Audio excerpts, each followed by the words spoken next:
Hello students, in earlier classes, as you know, we were discussing about the collection of data and different methods for the collection of primary data.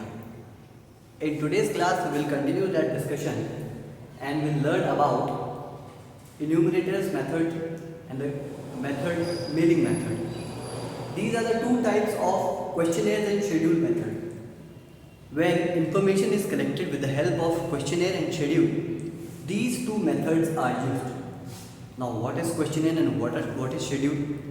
Questionnaire and schedule are one and the same thing, just a basic minor difference. Questionnaire and schedule contains a set of questions. These set of questions are asked to the informant, to the information provider, and on the basis of the answers given by the informant, some data is collected. So these are questionnaire and schedules. What is the basic difference is, there is one minor difference. When the informant himself or herself writes the answers, then those set of questions are known as questionnaire. But when the answers are provided, the data is provided by the informant but are recorded by some other person, that person is known as enumerator. Then the answers are recorded by that enumerator, some other person, then that method is that set of question is known as schedule.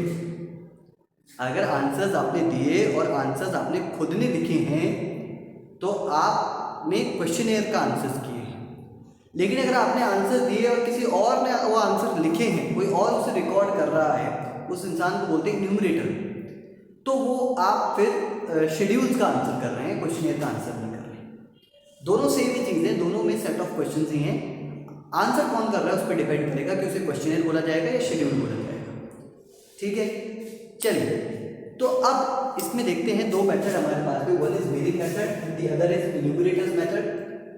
Mailing method के अंदर क्या होता है? In mailing method a mail और a letter is sent to you. A mail means a mail which can be email, or mail can mean a post is sent to you with a letter of inquiry. In that letter it is written कि why these questions are asked, what is the purpose of this inquiry, what would be done by collecting this data, कि क्यों आपसे सवाल पूछे जा रहे हैं, तो ये आपको पहले उस लेटर के अंदर एक्सप्लेन किया जाएगा। Then along with that letter of inquiry, some questions will be available to you. You have to answer those questions and send back that mail. या तो आप उसे पोस्ट कर दीजिए, या वो मेल पे आया है, ईमेल पे अगर आया है तो उसको रिप्लाई कर दीजिए ईमेल पे। And through this method, data is collected by the investigator. आपको कुछ क्वेश्चन भेजे, एक लेटर भेजा साथ में कि क्वेश्चन क्यों पूछ रहे हैं, आपने उनका आंसर किया और वापस भेज दिया, डेटा कलेक्ट हो गया। चलिए, इन्यूमरेटर मेथड के अंदर क्या होता है कि क्वेश्चन पूछे जाते हैं आपसे, ठीक है।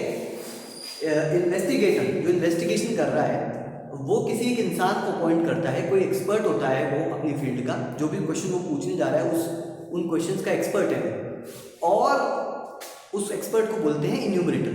तो वो आपसे कुछ क्वेश्चंस पूछता है, ठीक है, और आप उनका आंसर देते हैं, and he himself write down those answers. वो अपने हिसाब से उन्हें रिकॉर्ड करता है, ठीक है। कोई उसकी स्पेसिफिक लैंग्वेज है उसमें रिकॉर्ड, मान लीजिए आपने आंसर दिया हिंदी में लेकिन उसने रिकॉर्ड किया इंग्लिश के अंदर, ठीक है। कोई आपने आंसर दिया इंग्लिश में लेकिन उसने रिकॉर्ड किया फ्रेंच के अंदर, क्योंकि वो फ्रेंच डेटा कलेक्ट कर रहा है, तो इस हिसाब से डेटा कलेक्ट किया जाता है।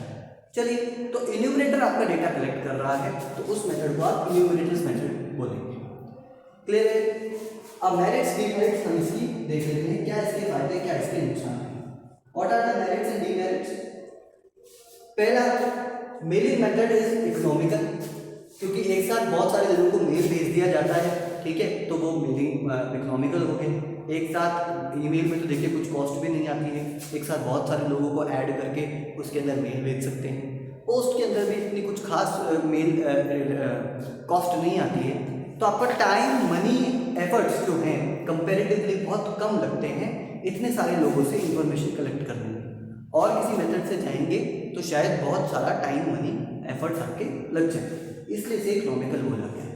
दूसरा इसके अंदर क्या बोला गया, ओरिजिनलिटी, ठीक है, ओरिजिनल डेटा एकदम निकल के आएगा, ओरिजिनल एज इन कि ये डेटा और कहीं एग्जिस्ट नहीं करता। आज से पहले ये क्वेश्चंस आपको नहीं पूछे गए थे, आज पहली बार आपसे पूछे जा रहे हैं, तो आपने जो आंसर्स दिए हैं दैट इज वो आंसर्स कहीं और एग्जिस्ट नहीं करते थे, किसी बुक में से छाप के हमने नहीं लिखा है, किसी इंटरनेट पे से हमने कॉपी उसे नहीं कर लिया है, that means that data is original, what ever data is collected that data is original, तो इसका एक ही मेरिट है।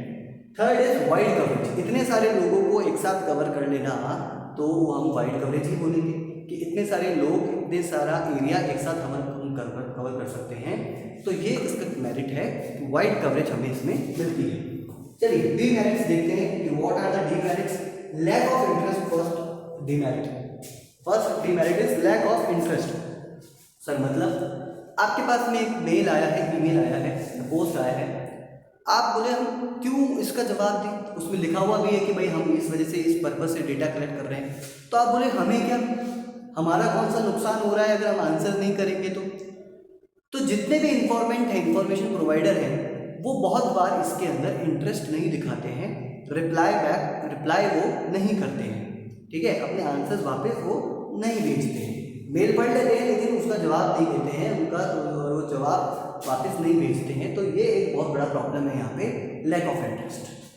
चलिए दूसरा है लेस एक्यूरेसी, हो सकता है वो इंटेंशनली गलत आंसर लिख दे कि क्या जाता है, लिख दो गलत आंसर, ठीक है, कौन देख रहा है, ठीक है, हो सकता है वो उनको क्वेश्चन समझ में ना आया हो और वो क्वेश्चन गलत समझ के गलत आंसर लिख दे।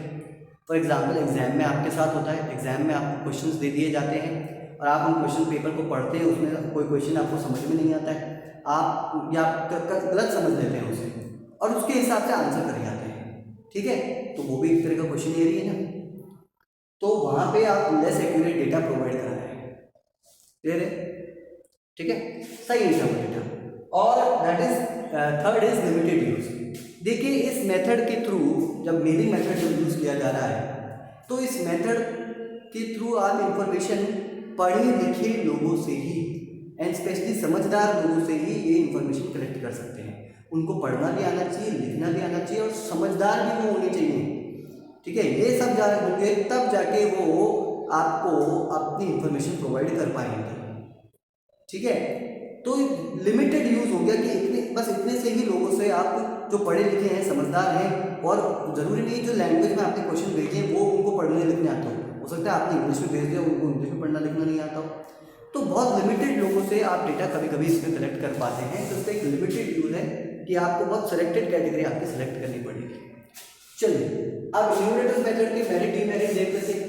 इन्यूमरेटर्स मेथड में देखिए क्योंकि इन्यूमरेटर खुद डेटा कलेक्ट कर रहा है, ठीक है, अपने हिसाब से सवाल पूछ के, तो एक्यूरेट डेटा यहाँ पे मिलता है, ये इसका मेरिट है।